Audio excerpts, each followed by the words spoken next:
All right, so as promised, this is your lecture for week 9, and I'm combining what would have been probably two separate lectures, but as you know, I've been a little under the weather, so I'm combining the context lecture about Petry and her kind of background in Harlem in the 1940s with the second lecture, which talks about the story itself and what you read, as well as I'll talk a little bit about the rest of the book since you're just reading an excerpt. Before we jump into things, though, I wanted to remind you about your final project. So it's still, almost a month away, but I want to make sure you're thinking about this since we're entering into the kind of second half of the semester here. So I've uploaded to Blackboard instructions, and the assignments are already on Blackboard. So if you want to start working on this or planning now, but your final project is broken up into 3 pieces, and altogether your final project is worth 40% of your course grade. So it's really important that you put the time and effort into it. Hopefully it's something you'll enjoy, because essentially I'm asking you all to take the kind of ideas and modes of analyzing things, from literature to the magazines we looked at to the music and the film we'll talk about. I'm asking you to take all of that and to just pick your own example of how you see the idea of, geographic segregation and housing and its impact on Black life playing out. And so the first part of your final project is going to be a proposal, and that's due Friday, November 20th. So make sure you begin kind of working on this now. This is going to be very short, right? So this will be maybe a page that you upload. I want to know what cultural text you plan on analyzing. And by a cultural text, that can be, a book, a short story, a poem, a film, a music video, an album. It's really, when we say cultural text, it's any kind of, any cultural object or product of culture, right? We just use that broadly as a term because it can be anything. It could be, a campaign an advertising campaign that you noticed. But some object of culture that you're seeing, this is an example of all these ideologies and policies that we've been learning about that have created segregated spaces like the streets and defined or tried to define Black life in certain ways. Will Black people themselves living in those spaces challenge and redefine that in their own ways? So really, you just pick an example of that. So you tell me what you're going to use, and then I want you to explain why you selected that particular medium. So if you pick, a poem or short story or a series of poems, I want you to tell me why you picked poetry. If you pick marketing, if you look at, for example, we looked at Ebony Magazine, tell me why you picked that, right? If you pick a particular movie, I want you to tell me why you picked that movie. And then the last thing is, and this can be built into that 300 words, so bullet points 2 and 3 can be combined. I want you to give me that rationale and then how your project overall represents kind of the culmination of what we've studied so far this semester, right? So in essence, the proposal is you telling me what you're going to examine or analyze, why you selected it, and how it is connected to our course themes. So it's short. Altogether, this will probably be, 500 words, but it's you letting me know that you have a plan and you know why you picked what you picked, and you have already begun thinking about how what you select ties into what we studied so far. The next step, and that'll be, again, due November 20th, and I'll try to get a quick turnaround on those so you can get some feedback. The next thing that you'll be doing will be a project presentation. So I'm asking you to contact me now if you foresee any issues with this. So how this will work is, and it's already on Blackboard, and it's on our website as well. You're assigned to either, it's in the syllabus too, everything's in the syllabus.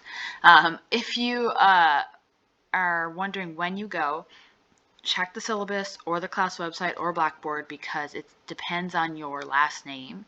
You were assigned either, Wednesday, Friday of week 15 or Wednesday of week 16. And that will be when you have to have it posted online.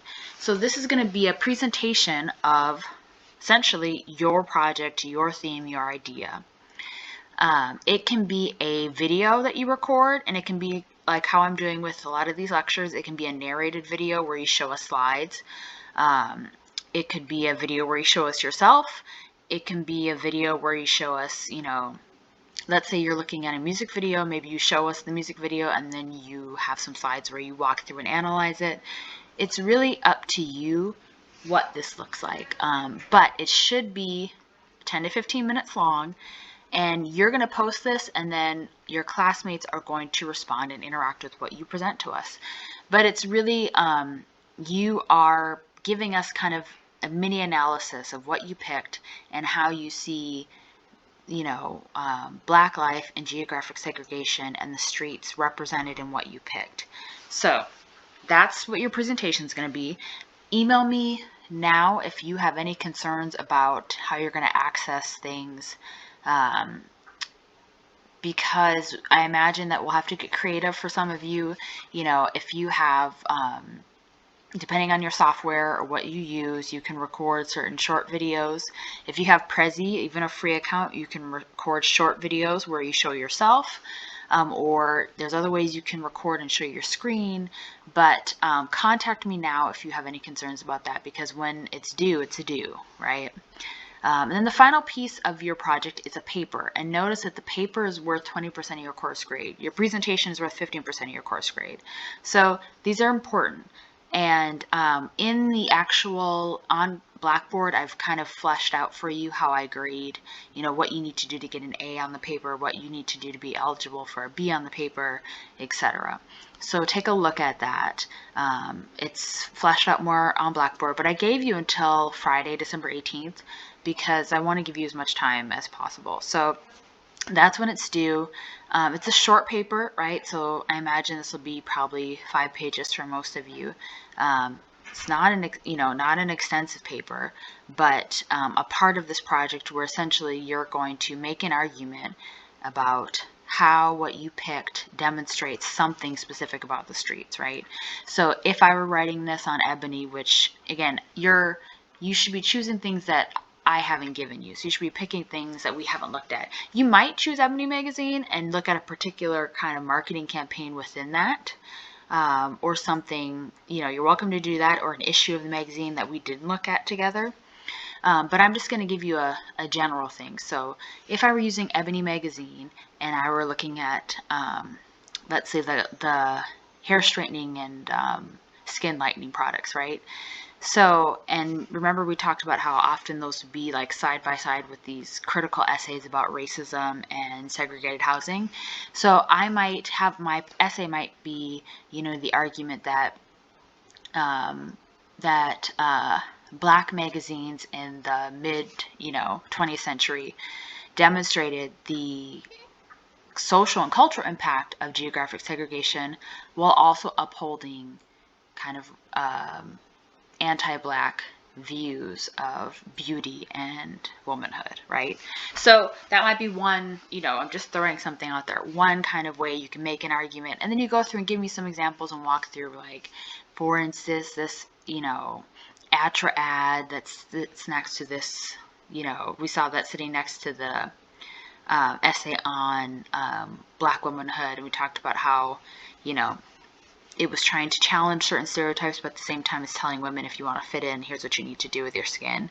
So that's the kind of stuff that you will flesh out in your paper.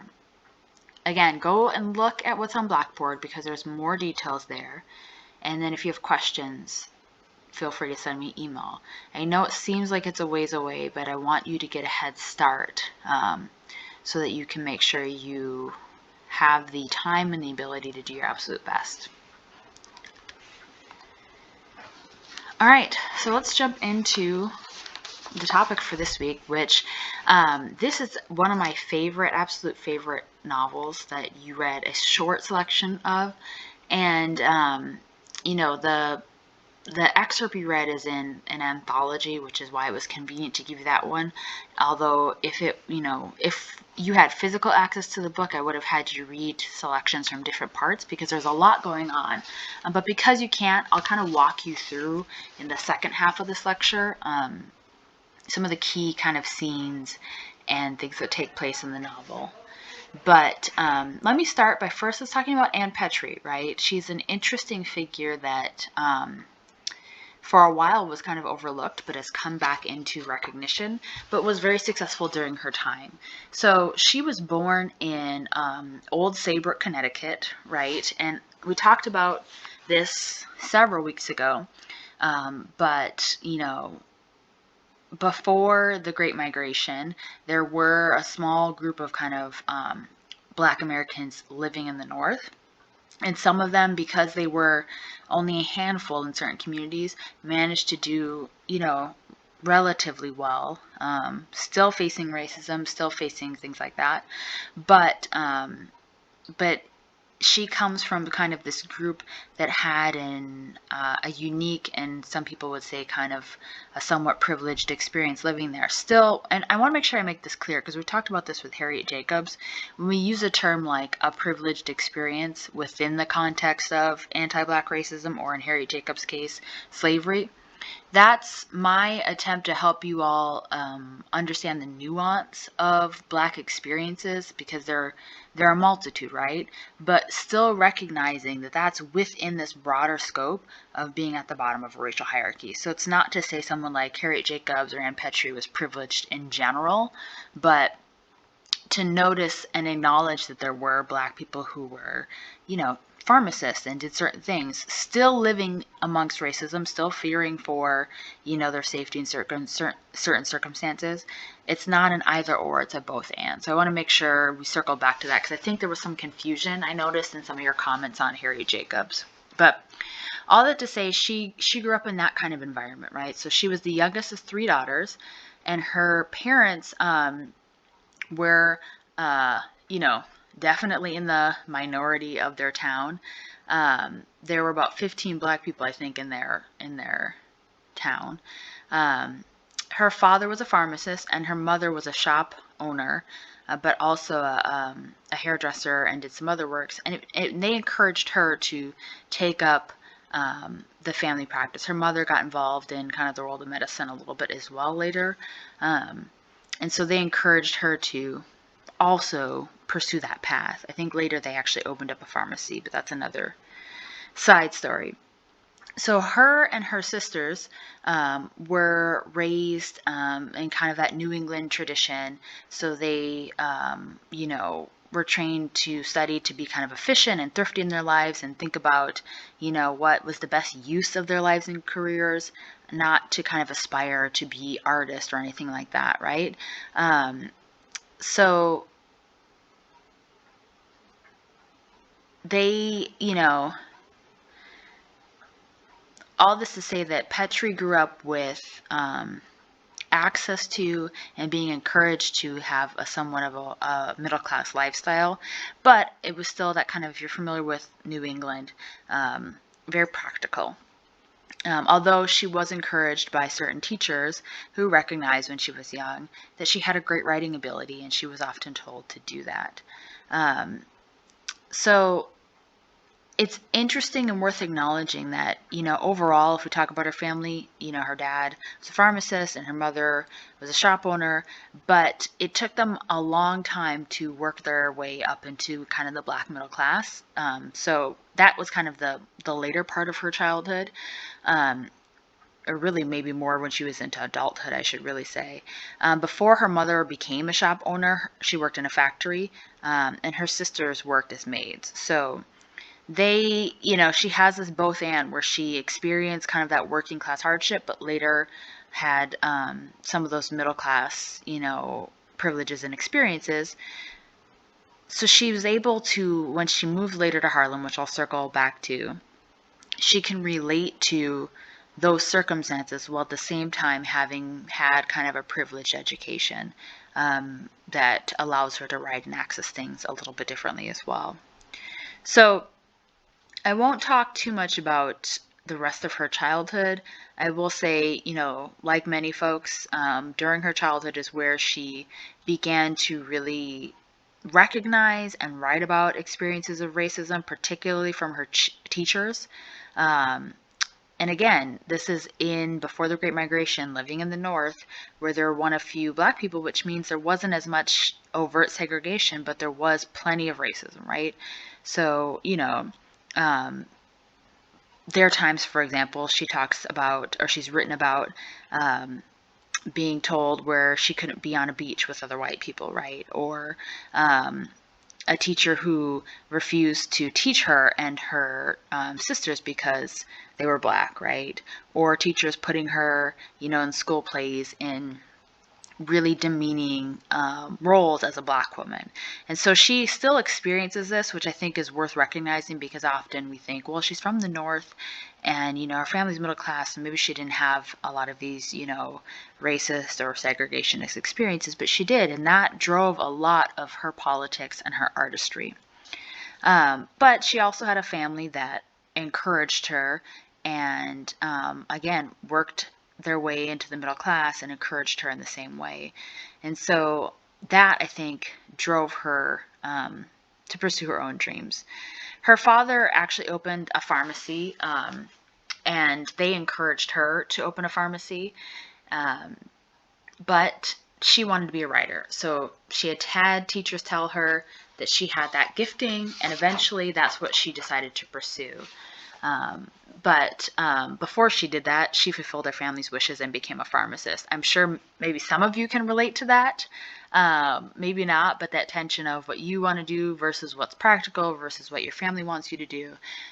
So she did what many folks do, which is she did it all, right? So she became a pharmacist because her family wanted her to be, and she graduated in 1929 from the high school and went to college to get it was then it's a special degree for pharmacists back then. I won't go into all of that. In 1931, she gets that, and she works in her family business for a few years as a pharmacist, but that's also when she begins writing short stories. So she does it all, right? She fulfills their need, but she always feels this desire to be a writer. And so it's not until she marries, she gets married, her husband is from Louisiana and moves to New York in 1938, that she really takes up writing as her main craft. So again, grows up in Connecticut, this kind of, worked their way up, had plenty of racist experiences, but created their own enclave and were able to be pharmacists and finally enjoy kind of black middle class life. But something pushes her. So she gets married, moves to Harlem in 1938. And that's when she full-time starts writing as a journalist and publishing in newspapers, and then including The Crisis, which maybe you are familiar with. I hope you're familiar with. It's a very famous, newspaper. But then she also decides that she's going to hone her craft further. So in 1944, she goes to Columbia University and spends a few years there studying creative writing. It's during this time that she works in an after-school program in Harlem, and that's where she begins to really get a sense of what life is like for the people of Harlem, right? So it's, working there, living there, being amongst the children and these families, that she begins to think more critically about what everyday life is like for, Harlemites, right? And this should remind you a little bit of Langston Hughes and his desire to write and to reflect the reality of everyday Black people. So this is a big part of her formation. And I think I actually am skipping ahead to, to her part in Harlem. I do want to acknowledge, maybe before I jump further into that, that the street, at the time, it actually was very successful. So it's her first novel, most popular one, published in 1946. So this is right when she's finishing her creative writing, studying at Columbia. It won the Houghton Mifflin Literary Fellowship because it exceeded 1 million copies in sales, which is huge, right? And so she was featured in kind of these film segments and interviews, and all of a sudden she became, kind of this. Well, she didn't like the idea of being a celebrity writer, but this is really what happened to her, in a quick span of time, right? She eventually, I'll talk about this, moves back to Connecticut, And then she publishes her other novels, Country Place and The Narrows, which I won't get into those, but all that to say, a lot of her work focuses on the relationship between place and person, but her most popular and maybe most studied kind of work is the street. So a lot of the reason why it's so popular and why it's so studied is because The Street is a novel about Harlem and about, again, everyday Black life in Harlem, but through this very specific story of Ludi, which we'll talk about. So I will say, well, a lot of what you see in The Street is Petry's kind of, I won't say fascination, but the way that she herself kind of fell in love with the city, right? So as she's writing as a journalist and she's starting to publish essays and short stories, her work more and more features, that everyday landscape, not just in terms of people, but the imagery, the climate, the drama, those little moments you see are vignettes of people's lives, right? And she often in her work kind of features this tension of people, kind of everyday people who are, working hard with middle class aspirations and pursuing the American dream, but how that is kind of thwarted by both individual instances and kind of institutional racism. And then I think one of her very important and unique contributions as a writer of that era, she's one of the few people to really deal with the intersection of racism and sexism. And that's something that shows up a lot in The Street.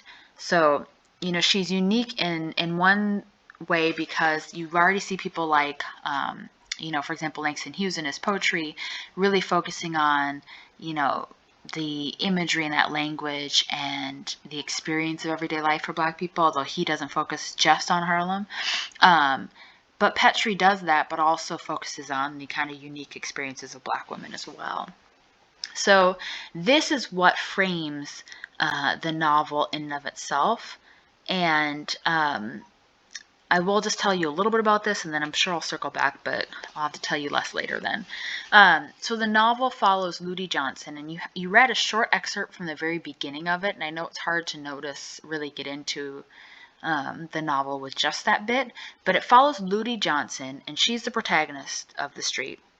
And so her story is that she's this, kind of single mother who was formerly kind of a domestic servant for this very rich white family. And she leaves this to get an apartment in the city with her son because she's inspired by Benjamin Franklin's autobiography and her wealthy white employers. And she really believes that if she just moves to the city and works hard, that she can work her way up the kind of ladder and really achieve the American dream.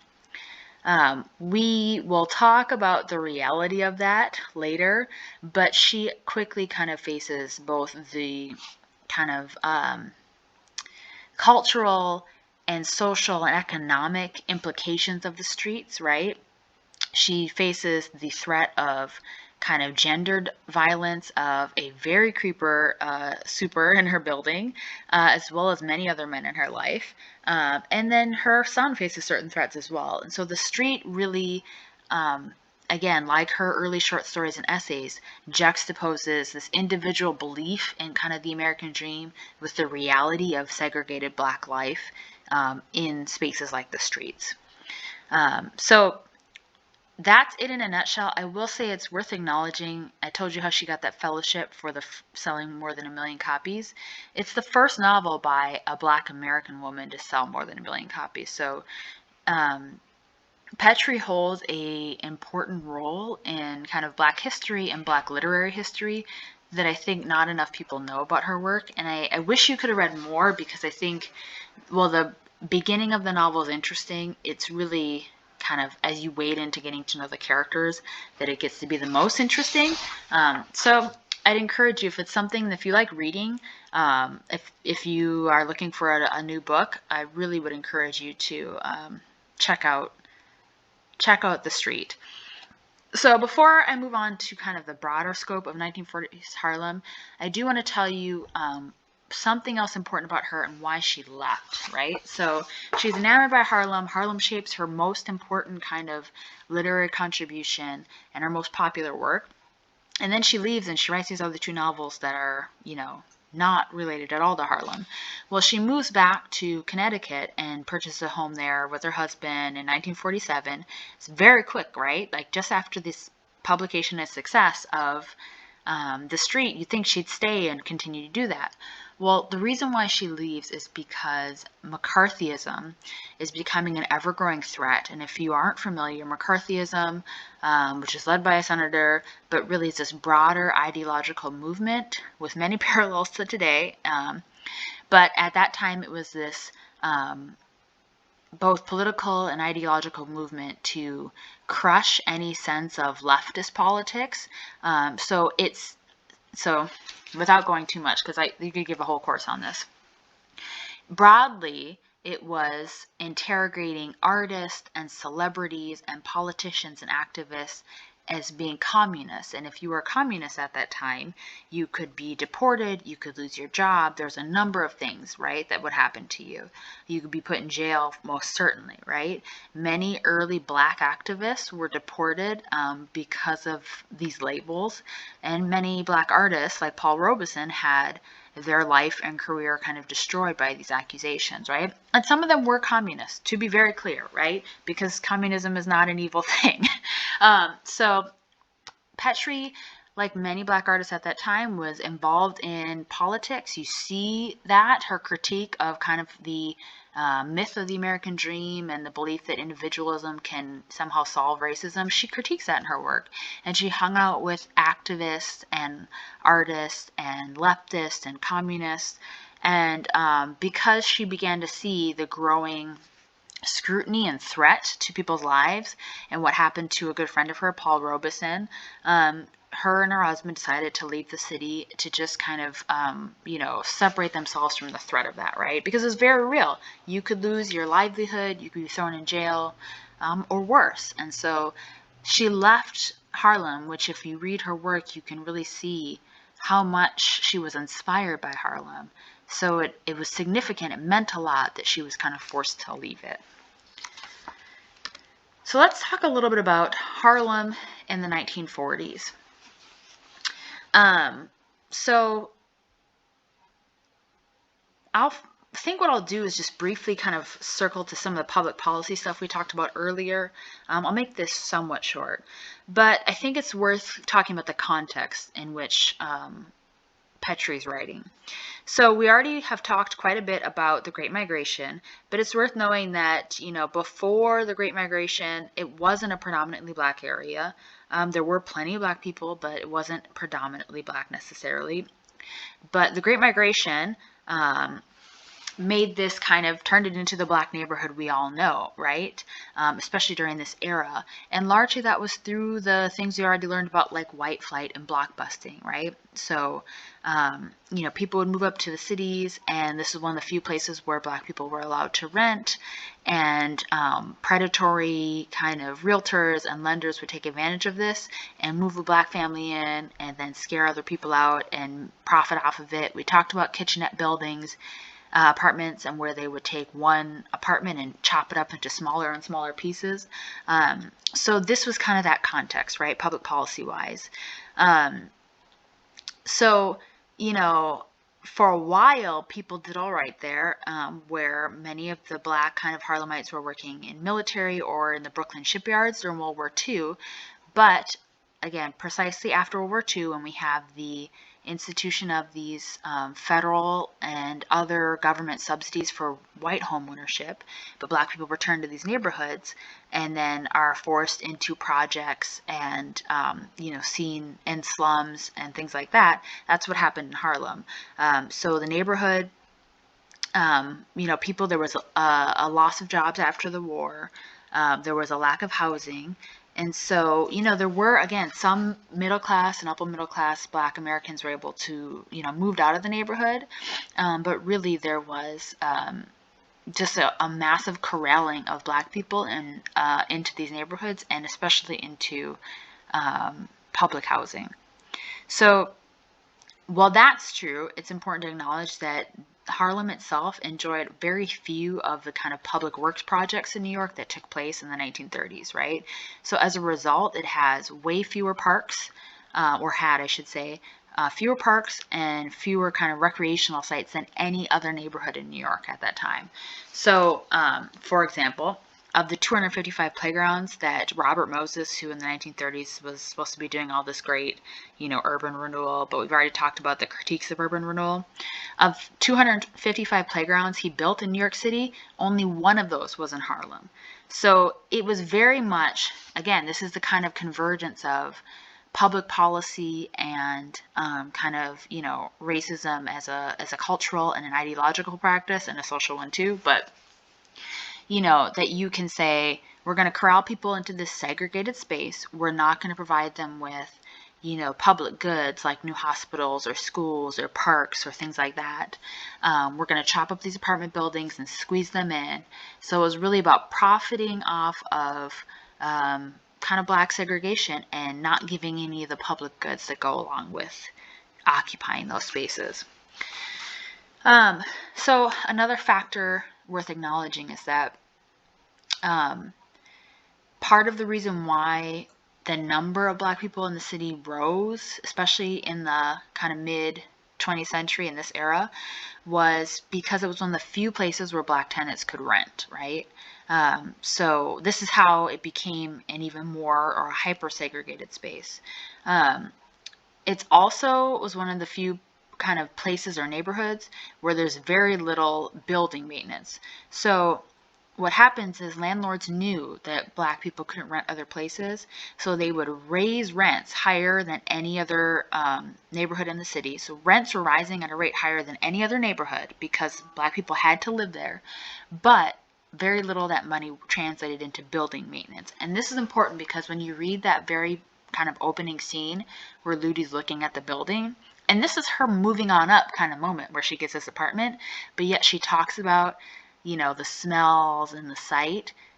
It's interesting to think why that is. And this is the context of that, right? So all that high rent, meant that private lenders and building owners were profiting off of this segregation, while the people living there were in unsafe conditions. So a 1950 census found that over half of the housing in Harlem at that time was unsound or unsafe for people to be living in, but yet they're paying higher rents than in any other neighborhood. So this is just kind of one micro example of, the reality of the streets for black people at that time.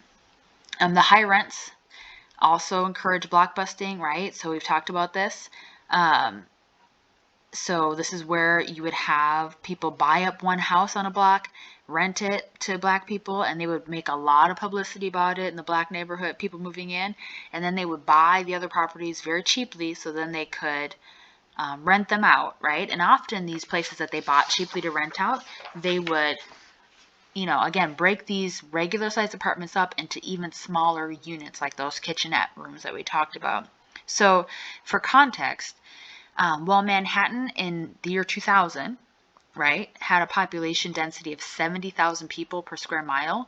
So that's, in the year 2000, Manhattan had 70,000 people per square mile. In the mid-1920s, right, Harlem had 215,000 people in each square mile, right? So that's 3 times as many. And that's in the 20s. This got worse throughout the 30s and 40s. So this is the context in which Petry's writing, where she's seeing these everyday people crammed into these apartments, right?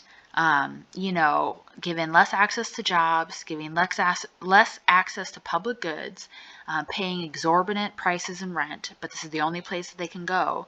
This is the kind of social and economic reality that people are facing, right?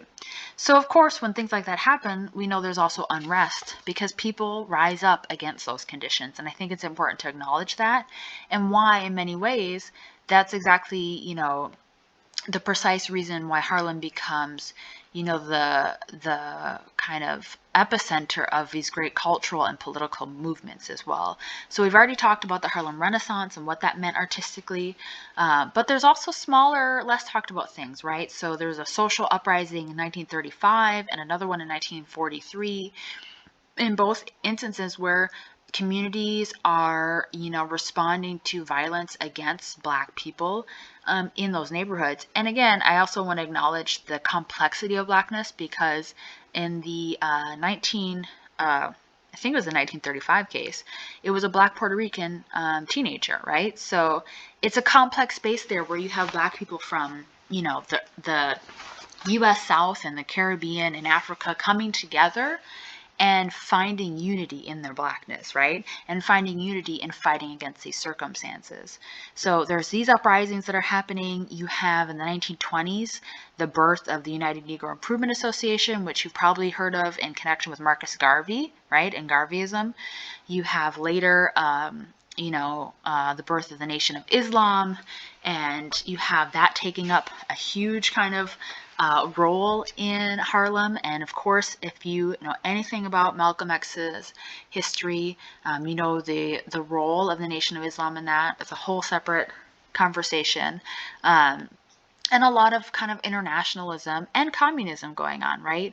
So there are Black artists and activists who are moving between Harlem and France and Cuba and the rest of the Caribbean, and they're circulating ideas and beliefs in how to fight racism, right? So I think, it becomes this, kind of geographic space that is home to all of these great artistic and political uprisings against all these kind of constricting social and economic conditions.